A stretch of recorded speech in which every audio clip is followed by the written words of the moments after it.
At one point, we were doing something with Debbie Reynolds. Called her show was Scopatone. Was this a jukebox with picture? And we did a sequence with her singing. I'm singing in the sunshine, and there was a sync problem on that thing. So I had to correct it, and I shipped it over to Goldwyn Studios at the time, and they called me and said there was still something wrong with it. So I went over there to find out what the problem was. The problem was not us, it was them.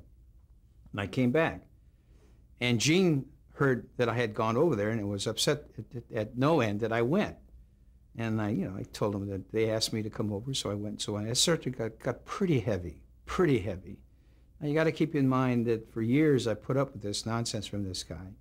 So I finally got out of my desk, grabbed him by the lapel, pulled him out in the hallway, bashed him against the side door going out, told him to shove it, and went next door to Lauren Ryder and quit. And he said, "I'll talk to you later." So I went back to my office, sat there. This was like in the morning, 3 o'clock in the afternoon. His secretary came over, put a memo on my desk, and in there it said, as of 3 o'clock today, that Leo Chulukian was executive vice president and general manager of Ryder Sound Services, and the following people would have to report to him. And Gene Garvin was #1 on the list. Now that shocked me, because this is not what I wanted. It's not what I was going after. I want to be a mixer. So I went over there, and I was totally surprised, and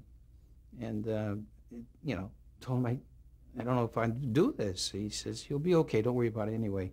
So I did it. And then I was still mixing, but I was doing more mixing than managing. And at one point in time, he called me in his office and he says, "I want you to get into full-time administrative work." I said, "But I want to continue as a mixer." Then he says, "You leave me no alternative to terminate your employment." And I thought I was kidding at first, but I could tell after looking at him, because his face started to turn red and he got puffy, and I knew that, boy, I was in deep trouble. And he said, "Why don't you think about it and we'll talk about it later." So I went back to him the next day, and obviously I told him I would do it. I had no choice. I had 2 kids, and I needed a job. And he was serious, I could tell. So I said I would do it. And he said, "Come here." I went around the desk. He threw a bunch of papers on his desk. And this son of a gun had already enrolled me at UCLA for extension courses 2 weeks before. So he had me to take up certain subjects in electronics, business law, and some other items pertaining to business, some on accounting and so on. And so I did it.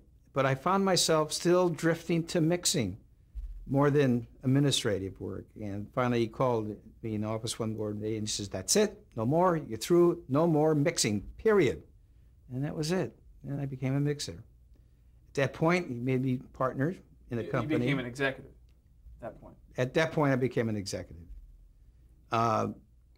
He gave me, at that point, he offered me, he was going to give me, I think it was 5% stock in the company. And I said, great, he was going to give it to me. So I told my dad about it. My father says, "You know what I would do for you? I would offer to pay for it." And I said, "Why?" He said, "Offer to pay for it." I said, "Okay." So I went Lauren the next day. And I said, "I appreciate the offer, but I want to pay for it." And he was delighted to no end. So for a while, he would take so much out of my check. And then he gave me another, then I ended up owing 10%. Then I ended up getting 20% of the company. And I paid for each and every one of them, which was a good thing. Otherwise, I don't think he would have given me any more than maybe the 5% initially. Was he making this kind of offer to anyone else in the company? No. We got pretty close. You got to understand, as time went on, I got to figure him out. He had 2 daughters, grown mature daughters, married kids, one living up in Monterey and one here over in Whittier, who were not interested in the business at all. He had 3 grandsons who were not interested in the business at all. So he had nobody but Leo. And he even made that remark to me one day.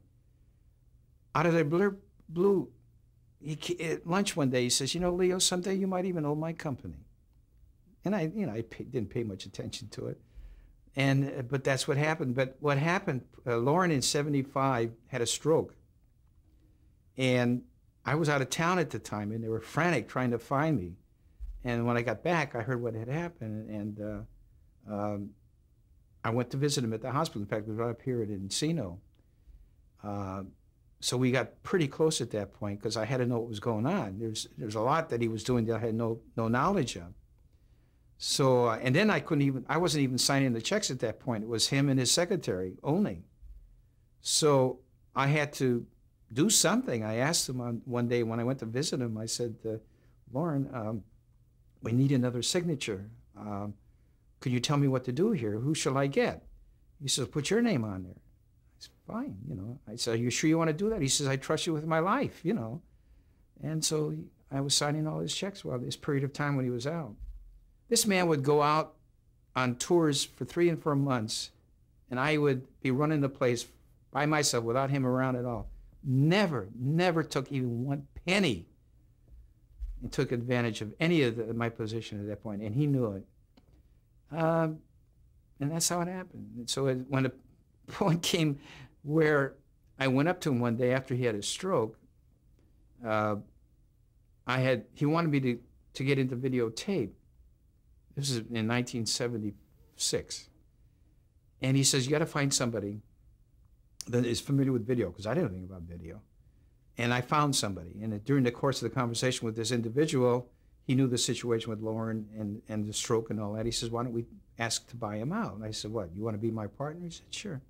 So I asked Lauren, and he said, fine. He said, I can't think of anybody better that I want to sell it to other than you. And he says, I told you that once, remember? And I said, oh, yeah, that's right.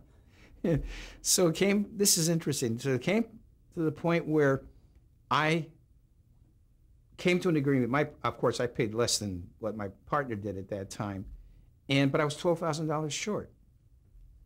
So I went up to him and I said, here's what I've got, which I can give you, but I'm $12,000 short.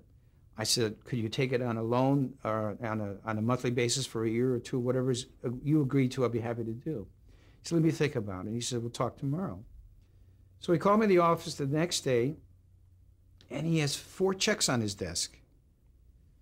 And he says, here, this check is from my wife to your wife for $3,000. Here's my check to you for $3,000. Here's my wife's check to my wife. They both gave me $6,000 apiece. He says, you can pay me now. So I made a check out for $12,000. I gave it to him and deposited the money. And so he helped me pay it off. In those days, it was, the gift thing and appreciation of your loyalty and all this stuff. So he did it that way. So I bought him out with his own money.